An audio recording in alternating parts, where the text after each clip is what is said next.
এবং মমতা ব্যানার্জি লোকলজ্জার ভয়ে ভ্রূণ হত্যা করেছেন। সেই নার্সিংহোমের নামটা মতো আমি দিয়ে দিয়েছি। বইটাতে আমি লিখেছি মমতা বন্দ্যোপাধ্যায় অবিবাহিত নাও হতে পারেন, কিন্তু বিবাহিত, বিধবা এখন। তার স্বামী তো মারা গেছেন, রঞ্জিত ঘোষ বলে তার যে স্বামী ছিল সে তো মারা গেছে। মমতা বন্দ্যোপাধ্যায়ের নামে কুৎসিত মিথ্যা লিখে লিখে, বই লিখে মানুষকে বিভ্রান্ত করে। সে পড়লে হবে নাকি? তাহলে কোর্টে এসে গেছো, কোর্টের মামলাটা করছো না কেন? 12 বছর ফেলে রেখেছো কেন? আমি তো একাধিকবার মামলাটা আবার তুলিয়েছি, কিন্তু তোমরা তো পিছিয়ে গেছো। মামলাটা করে যদি তুলি তাহলে তোমাদেরই দোষ, তোমাদেরই দুর্বলতা। জানি তো মামলায় সমস্ত মিথ্যে কথা বলা হয়েছে, আর আমার বইতে সব সত্যি কথা বলা হয়েছে, প্রত্যেকটাই backed up by official document. হাইকোর্টে গিয়ে যখন 12 বছরও তারা মামলা নিয়ে আর এগুচ্ছে না, বোঝাই যাচ্ছে যে তারা জানে যে তারা হাইকোর্টে হারবে। অভিষেকে ছবিটি অপব্যবহার করে মমতা বন্দ্যোপাধ্যায়ের নাম জড়িয়ে ব্যক্তি কুৎসার সমস্ত সীমা লঙ্ঘন করে অসভ্যতা হচ্ছে।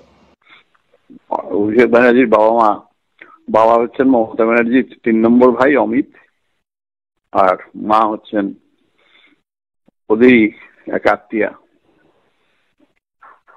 লতা ব্যানার্জি। সেই বিয়েটা নিয়েই তো মমতা ব্যানার্জির বিয়েটা ভেঙে গেল। সেই বিয়েটার প্রতিবাদ করেছিলেন বলেই রঞ্জিত ঘোষ, মমতা ব্যানার্জির স্বামী, তিনি আর বাড়ি ঢুকতে পারলেন না। সব ভাই মিলে তাকে মেরে বার করে দিয়েছিল বাড়ি থেকে। যিনি মমতা বন্দ্যোপাধ্যায়ের কুৎসা করে একটা চটি বই লিখেছিলেন, বলতে বাধ্য হচ্ছি, তার বিরুদ্ধেই তো বধূ নির্যাতনের অভিযোগ ছিল। ও পরের ভাই অসীমের স্ত্রী ঝাঁসি, সে এটা ইলিগাল ওয়েতে গর্ভবতী হয়ে পড়েছিল। সেই লোকলজ্জা হওয়ার জন্যই সে গলায় ফাঁসি দিয়ে আত্মহত্যা করেছিল। তাতে যাতে ফাঁসির পরে তো পুলিশ তার মৃতদেহ নিয়ে গিয়েছিল, পোস্টমর্টমের ব্যবস্থা করছিল। সেই সময় তিনি জ্যোতি বসু আর বুদ্ধদেব ভট্টাচার্যের হাতে পায়ে ধরে যাতে পোস্টমর্টম না হয়, কারণ পোস্টমর্টম হলে ধরা পড়ে যাবে সে গর্ভবতী ছিল, অনুমতি আদায় করলেন। পোস্টমর্টম ছাড়াই মৃতদেহ পুড়িয়ে দেওয়া হলো। পুরো বেআইনি কাজ। মমতা বন্দ্যোপাধ্যায় তৃণমূল কংগ্রেসের দলনেত্রী, ওই ব্যক্তিকে তৃণমূল কংগ্রেস থেকে বহিষ্কার করেন। হাইকোর্টের অর্ডারে আমি সদস্য আছি। মমতা ব্যানার্জিও তৃণমূলের সদস্য নন। প্রত্যেকদিন বাথরুম করতেন, প্রত্যেকদিন মলত্যাগ করতেন, কোনো অনশন উনি একদিনও করেননি। দিনের বেলা বালিশের তলায় চকলেট লুকিয়ে রাখতে হতো, পর্দা স্যান্ডউইচ খাওয়া হতো। দীপক ঘোষ বলছেন? হ্যাঁ স্যার, আপনার বইটা এই মুহূর্তে প্রচুর সাড়া জাগিয়েছে, তো ইতিমধ্যেই সব জায়গায় ছড়িয়ে পড়ছে, কি বলবেন আপনি? আমি বইটা লিখেছিলাম 12 বছর আগে। বইটার বিরুদ্ধে একটা মামলা করেছিলেন মমতা ব্যানার্জিরা। সেখানে স্বীকার করে নিয়েছিলেন যে আমি তৃণমূল কংগ্রেসেরই সদস্য, আর সেখানে অনেক মিথ্যে কথা বলেছিলেন নিজের সম্বন্ধে এবং দল সম্বন্ধে। আমার বিরুদ্ধে 1.5 কোটি টাকা ক্ষতিপূরণও চেয়েছিলেন। সেই মামলা 12 বছরেও কিছু এগোয়নি। এই মিথ্যে মামলা, বুঝতেই পারছেন। না, আমি এখন লিখেছি তার সবকটাই ব্যাকড আপ বাই ডকুমেন্ট। এমন কোনো লিখিনি যার পেছনে একটা সরকারি দলিল বা তথ্য নেই। সেগুলো সব আমার বইয়েই দেওয়া আছে, প্রত্যেক চ্যাপ্টারের পেছনেই দেওয়া আছে। কোথা থেকে আমি এই তথ্যটা পেলাম? সবটাই সরকারি তথ্য। সেটাকে কেউ রিকগনাইজ করলো কি না করলো আমার কিছু যায় আসে না। হাইকোর্টে গিয়ে যখন 12 বছরও তারা মামলা নিয়ে আর এগুচ্ছে না, বোঝাই যাচ্ছে যে তারা জানে যে তারা হাইকোর্টে হারবে। না, আমি একটা জিনিস জিজ্ঞাসা করছিলাম, ইতিমধ্যে বইটা নিয়ে কথা বললে বা বইটা নিয়ে সরব হলেই দেখা যাচ্ছে তার উপর প্রশাসনিক ক্ষেত্র থেকে ব্যবস্থা নেওয়া হচ্ছে, কি বলবেন আপনি? এটা একটা গণতন্ত্রের পক্ষে তো ঘোর বিপদ সংকেত।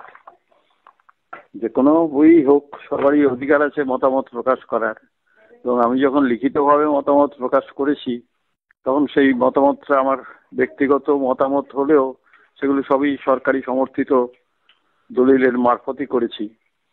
সেখানে এখন কার উপরে যদি পুলিশ অত্যাচার করে, তাহলে শাসক দল, বিশেষ করে পুলিশ শাসক দলের অনুগত ভৃত্য, এই বাহিনীকে আমি বলবো যে তারা সরকারি কোষাগার থেকে যে বেতন পায় সে বেতনটা নেওয়া উচিত নয়, তারা পার্টি থেকেই বেতন নিক।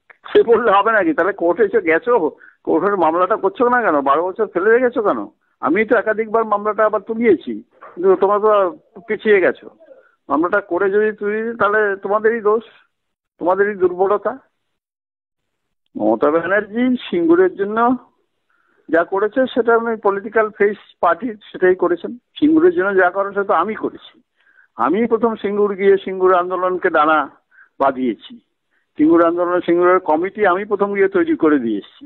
সিঙ্গুরের এমএলএ কে নিয়ে মিস্টার ভট্টাচার্য, আর সিঙ্গুরের একজন এসইউসির, একজন তৃণমূলের বেচারাম মান্না, আর এসইউসির একজন কি তার নাম বলে যাচ্ছে, সঞ্জয় বাবু নাকি, তাদের সেক্রেটারি করে আমি কমিটি করে দিয়েছিলাম। আমি প্রত্যেকটা গ্রামে ঘুরে ঘুরে মিটিং করেছি। আমি সেই গ্রামে থেকে রাত জেগেই করেছি। মমতা ব্যানার্জি খবর গেছেন সিঙ্গুরে 1.5 বার। একবার প্রথমবার রাত্রি 12টার পরে পুলিশ তাকে তুলে নিয়ে এসে ঝুটি ধরে ফেলে দিয়েছিল বিদ্যাসাগর সেতুতে।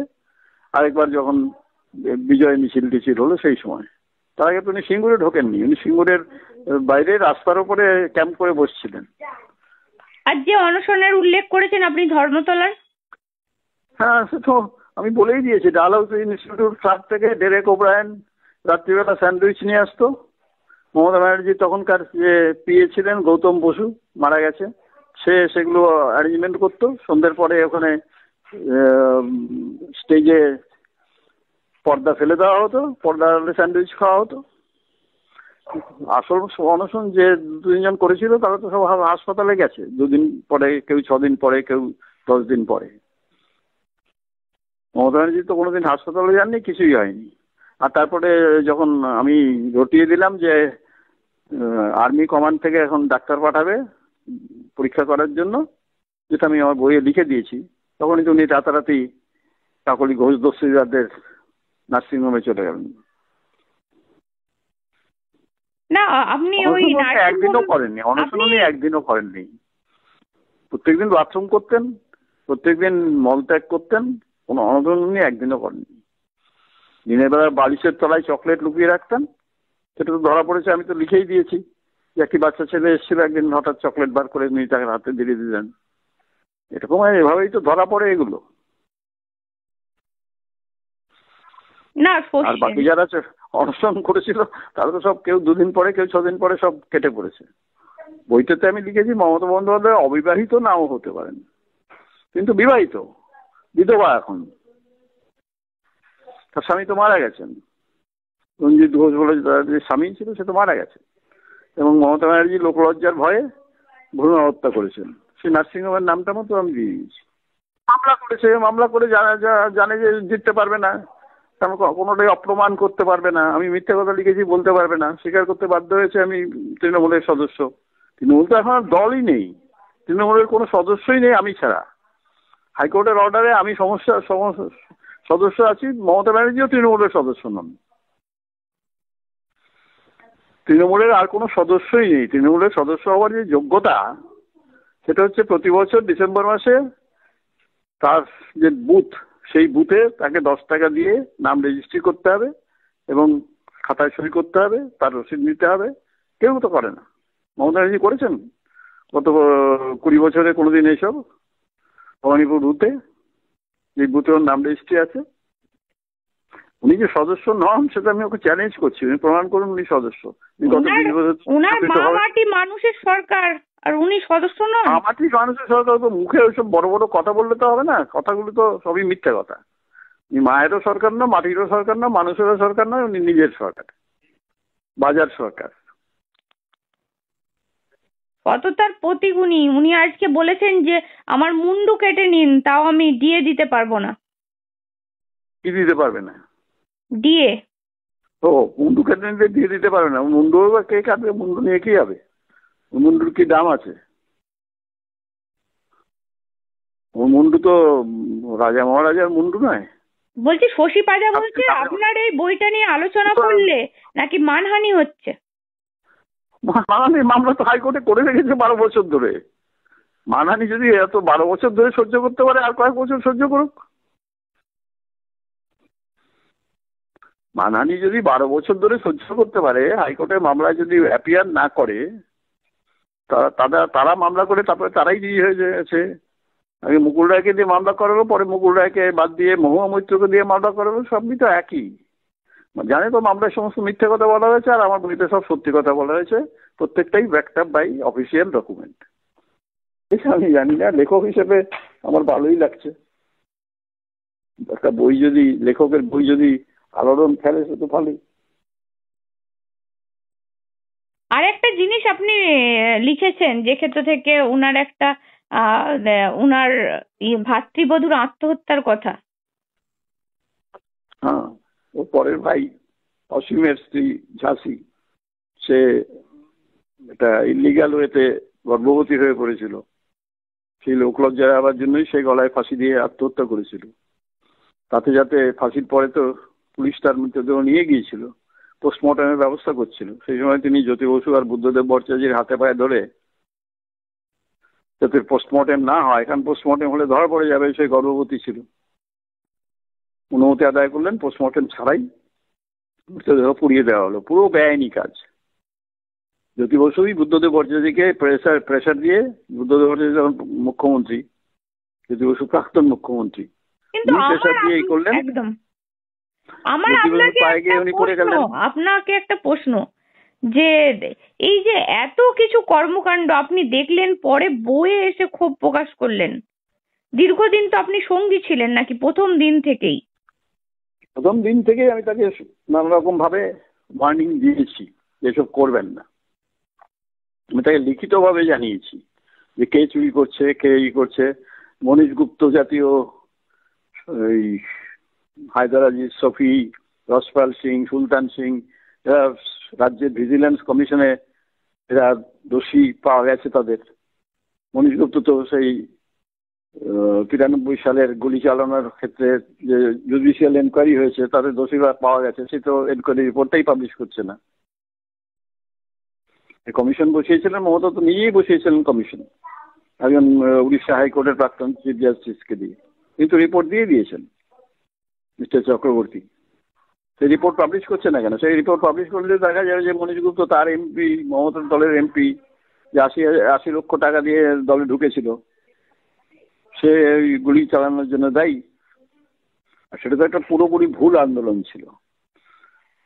No identity card, no vote. Identity card তো দেবে ইলেকশন কমিশন, তাতে রাইটার্স বিল্ডিং এ কি করা আছে? রাইটার্স বিল্ডিং ঘেরাও করতে গেল কেন? আপনার অভিযোগ তো একজনের বিরুদ্ধে আপনি আরেকজনকে গিয়ে অতিষ্ঠ করছেন, এটা হয় নাকি? ভুলভাল কাজ করেছেন। এনিওয়ে, আমাদের বাঙালির দুর্ভাগ্য যে বিধান রায়, প্রফুল্ল সেন, অজয় মুখার্জির মতো মুখ্যমন্ত্রীর পরে আমরা এমন একজন মুখ্যমন্ত্রী পেলাম যার পায়ের নখ থেকে মাথার চুল পর্যন্ত দুর্নীতি ভরা। একটা বই লেখার চেষ্টা করছি, দেখি যদি পঞ্চায়েত নির্বাচনের আগে প্রকাশ করা যায়। অনেক কিছু আপনার গ্যাপ পড়েছে, অনেক লেখা অসম্পূর্ণ রয়ে গেছে। যে বইটা আপনি লিখেছেন এখনো পর্যন্ত আরো কিছু ঘটনা আছে, যেহেতু আপনি দীর্ঘদিনের। সব তো একটা জায়গায় লেখা যায় না, তাহলে তো বইটা ডিকশনারি হয়ে যাবে।